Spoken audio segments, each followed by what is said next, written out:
Today's review covers a first class product I didn't originally intend on flying, and one that left me shocked and challenged as a reviewer, and I think you might be as well. Come with me as I fly on the American Airlines 777-300 first class product.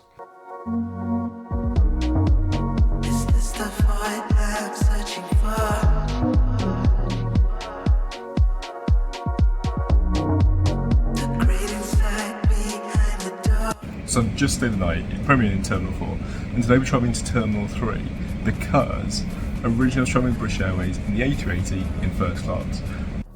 Unfortunately the connections got changed because of rescheduling. I had to change the booking, and I thought, you know what, American first class on the 777-300 is available, and this is a product which you may not see in the next year or two, so just for the bucket list, just to see what it's like, because it's not particularly competitive, but as an AV geek, it's something I've just got to do.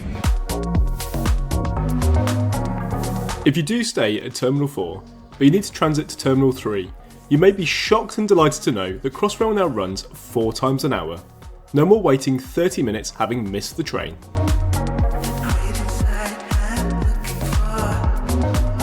And if you watched our previous video where we had such a good flight with Latam, you'll know that it's also the home of Virgin and Delta. Terminal 3 is also home to American Airlines, Cathay Pacific, Qantas, as well as a few British Airways flights. Passengers travelling on American Airlines can check in at Section D, and if you found a great deal like we did for first class, you get to use a dedicated section only available to those travelling in first or with Oneworld Emerald or higher status. Having spent less than a minute and served by a very pleasant desk agent, there's an escalator no more than 5 seconds away to whisk you upstairs to immigration. Terminal 3 appears to be undergoing some kind of rejuvenation, so this tiny corridor takes you to the priority lane, otherwise known as fast track. So that was a little bit slow. It took about just over 10 minutes, which to be fair is not bad, but I've been before and it's taken like 2 minutes. The great inside behind the door. And it's also early November, so naturally all the Christmas decorations are out. Now for Oneworld Airlines, there's an absolute buffet of lounges. You've got Cathay Pacific, American, Qantas, British Airways, but the best one probably in terms of where I always pick is Cathay Pacific.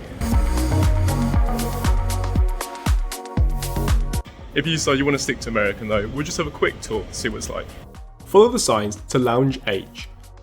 Don't get distracted by the chandelier leading upstairs. That will take you to the Virgin Clubhouse, which is definitely on our bucket list.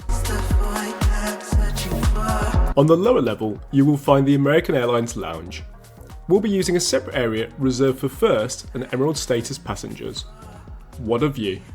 I think about this every day, how lucky I am to fly so frequently and to have the convenience of lounge access. But as lounges go, it's a little uninspiring. The food is really good, and any lounge that has cookies gets a big tick in my book. But once you see the Cathay Pacific Lounge, you'll wonder why I even came in here. I will add though that the staff are really friendly and welcoming. How American.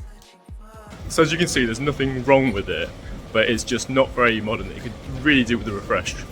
But now, we're off to my favourite, the Cathay Pacific Lounge, which is an absolute world apart. When you enter the lounge, you want to feel at home, and not like you're at a bus stop. Using beautiful wood, low-level lighting and featuring comfortable design chairs, there is little to dislike and so much to enjoy. You'll even debate whether you even want to step foot on the plane and simply spend the whole day here. I will just add that the section you've just seen is reserved for first and Emerald status passengers. The business class section, however, is just as incredible. But it's been a long time coming, and I simply cannot leave here without using the lounge shower facility, and you'll see why in a moment. It's always such a privilege to shower in an airport, and it feels so good after a long journey, but the design of the Cathay Pacific Lounge is just incredible. I just wish my bathroom at home looked this good.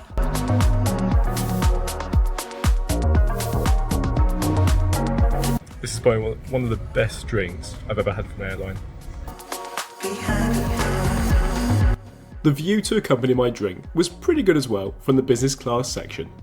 I managed to spot quite a few Airbus A380s.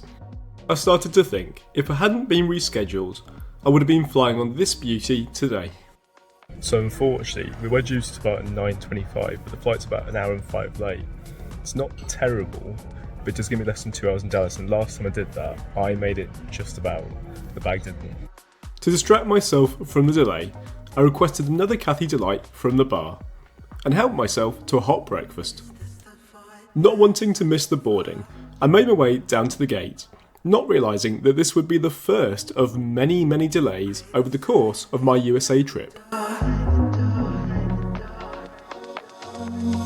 While walking to the gate, let's have a look at today's journey. Travelling from London to Dallas will take approximately 10 hours and 35 minutes, covering a distance of 4,736 miles. Having reached the gate and been advised to my delight that the boarding will begin in the next 10 minutes, I've walked to the far end of the waiting area and spotted the Boeing 777-300ER extra range will be flying today. You're probably wondering, why did I pick this first class product over British Airways Airbus A380, knowing full well that many other reviewers have described this product as uncompetitive. Even American Airlines, or AA as I will refer to them, seem to agree, confirming that they will phase out the product in late 2024. I have so many good reasons, but we'll discuss this later in the video. AA's 777-300ER is laid out with 2 rows of first class at the very front, in a 1-2-1 configuration for 8 passengers. Business class features 52 seats, also in a 1-2-1 configuration, but with rows 3 and 4 in their very own private section just behind the first class, so there's no doubt where you should sit. At first glance, you'd be forgiven for thinking that the first class hard product looks like a very comfortable lounger, surrounded by a lot of plastic, and not particularly private, and you're right, but once you're in the seat you'll be amazed by how much space and real estate you are given. As for the view, I managed to see this beautiful Finnair Airbus A350 out the window. I was also handed this beautiful brown leather Amenity kit. All the usuals: earplugs, socks, eye shades, dental kit, and products by DS and Durga. I've not heard them before, but $80 for a 400ml bottle of body lotion, they must be a good brand. And the first class menu for today's flight. The cabin crew in this flight seem really fun, it's going to be a really good flight. With the safety video playing, it's time for a very long queue and taxi to the runway. To airplane mode now. If your electronic device falls into your seat, please do not adjust your seat and contact a crew. My interest was split between the safety video and the queue out the window, taking about 20 minutes to get to the runway.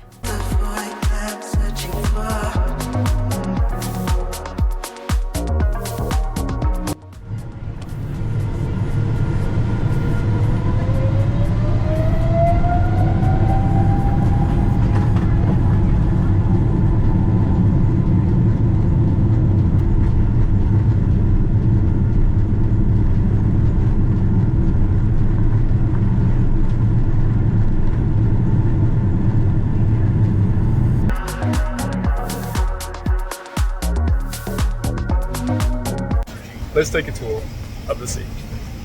AA's first class product has all the basics covered. Plenty of leg room, reasonably sized in-flight entertainment screen, and plenty of connections and storage. Given how good business class is nowadays, why would you choose to fly in AA's first class, particularly given the cost? To do that, we'll first need to discuss the economics. Boring, but essential. And to do that, we'll be using this beautiful model of an American Boeing 777-300ER. There are 8 first class seats in the front, and 52 business class seats between here and here. Premium Economy has 28 seats, which occupy the first few windows after the third door. And finally, the rest of the plane contains a staggering 188 seats in economy. We put a lot of research into this, and found out that 75% of the revenue comes from the premium cabins. This variant of the 777 has 276 seats across 4 cabins, We looked at what percentage of each cabin made up these seats. And despite the difference in the size of the seat between economy and premium cabins, the fare difference is between 10 and 20 times. We looked at the prices for tomorrow, and the difference was quite shocking. And if you don't find a great price like we did in the sale, there's a good chance if there's seats going, the airline might offer these at a discounted price. So on the day, someone sitting in business class might jump at the chance to upgrade to first class for £500, which then frees up their seat to someone in premium economy to do the same, and so on. It's worth noting that some airlines don't do this because it cheapens their premium products.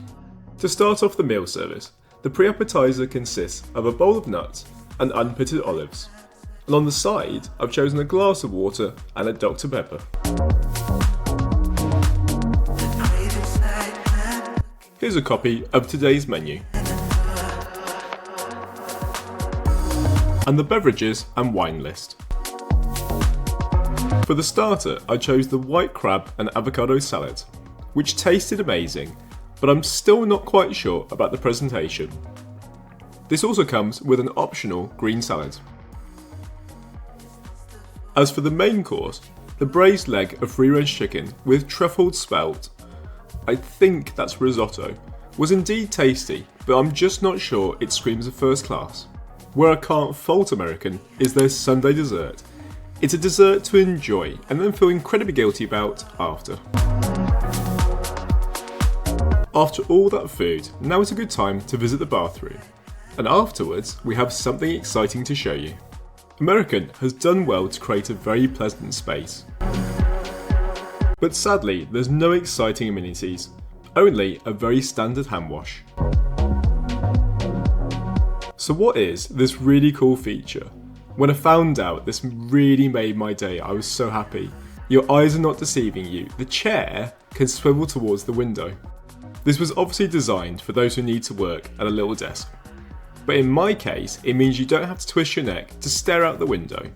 For obvious health and safety reasons, you can't sit in this position for takeoff or landing. Besides playing with the seat, the headphones are manufactured by leading expert Bang & Olufsen. They were very impressive and the noise cancelling was faultless. As expected, there was a very healthy selection of new release movies and TV shows, although a very bog standard in-flight map. The lovely cabin crew offered to make up the bed, but being a daytime flight, I just wanted to be a little bit more comfortable. Bedding is provided by well-known brand Casper, and the pillow was one of the best I've ever had. The seat can easily be placed into different modes, from the little touchscreen on my right. And if you get hungry during the night, there was a good variety of snacks. It's nice to see they're not all sugar and salt based, which is a nice change. 2 hours before landing, the lovely and very proactive cabin crew came and asked if I would like my pre-landing lunch. It's also a good opportunity to show you where the very sturdy and large tray table lives. To start things off, I go for another delicious Dr Pepper. Now those who watch our channel will know how much we love Asia, so how could I say no to the char siu pork buns, which comes with sriracha mayo dip, and also has a healthy fruit platter and some potato chips. This was followed by a delicious and warm, slightly gooey choc chip cookie. So as we make our approach into Dallas, how was today's flight? So firstly the seat. If I'd paid £12,000, which I would personally never do, I don't think I'd be overly happy with the product, but there's a last minute price. Obviously I got on the sale for a fraction of that. And if you get the opportunity to get an on the day upgrade, which depends on the availability and how busy it is and your status and so on, then if I don't know the exact price, but if it's say about 500, that could be a worthy upgrade for the comfort, the size, the space, and obviously the little options like being able to turn the seat, which I just think is so much fun. You also get the ratio of cabin crew, which is an important factor, because if you're in business class, it's about 1 to every 13 passengers, and in first, it's more like 1 to 4. So it gives them the time to talk to you and actually get involved, whereas on like business class flights, it's rush, trying to get out every meal, and that makes quite a difference. The better products out there, they're not claiming to be the best, and they're not trying to sell it as like first class, like say Qatar or Emirates would do. So it's kind of like a business plus, which is perhaps a little bit unfair, But I'm so pleased I got to fly it because within the next year, American's looking to dissolve the product and I guess just replace it with business class. So if you're going to fly it, now's the time.